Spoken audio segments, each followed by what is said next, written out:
I've continued my journey with Viking. On the long ship, we've landed in the beautiful German city of Cologne and then taken a 45-minute car trip out to Brühl.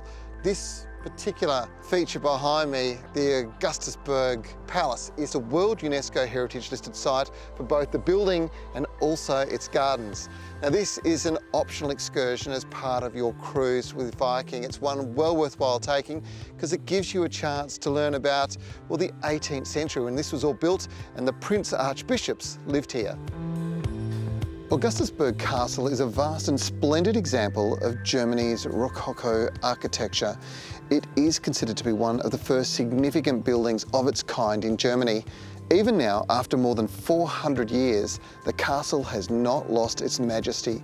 Because of its grandeur and the museums here, it's considered to be one of the most beautiful Renaissance castles in Central Europe. Well, the thing that I love about the design of this place has been how they've been able to retain this beautiful parkland between the formal gardens and the palace itself, and the hunting lodge, Falkenlust, which is positioned just back there.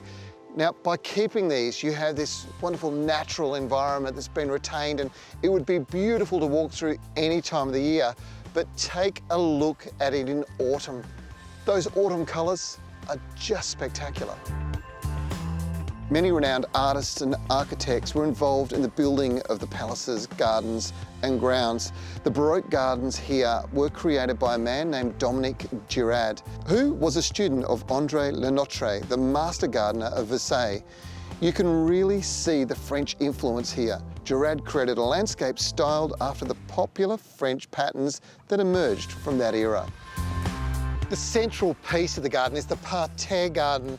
Now, it's absolutely beautiful, and its origins date back to the 16th and 17th century when the French first developed and designed them.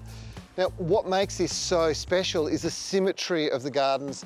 Each of the little bands, which are box hedges, will actually be separated by grass, gravel, or sand. And what really makes this stand out as a Baroque style of Parterre Garden are the water features, those big ponds that sit behind me. Now, they'd normally be full of water and they'd be overflowing through the spring, summer and early autumn period. But during winter, they have to empty the water out so the pipes don't freeze and burst.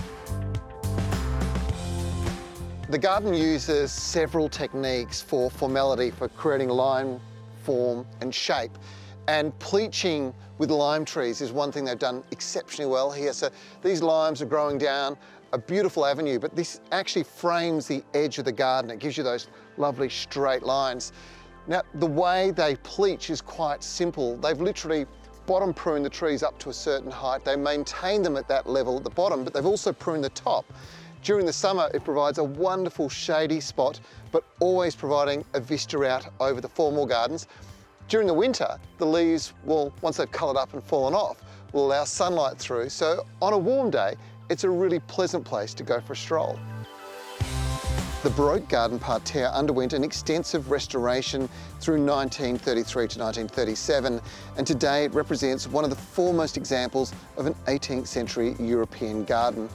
Even formal gardens with hedges and sculptured plants like topiary need renovation every few years to ensure that the plants remain strong and healthy.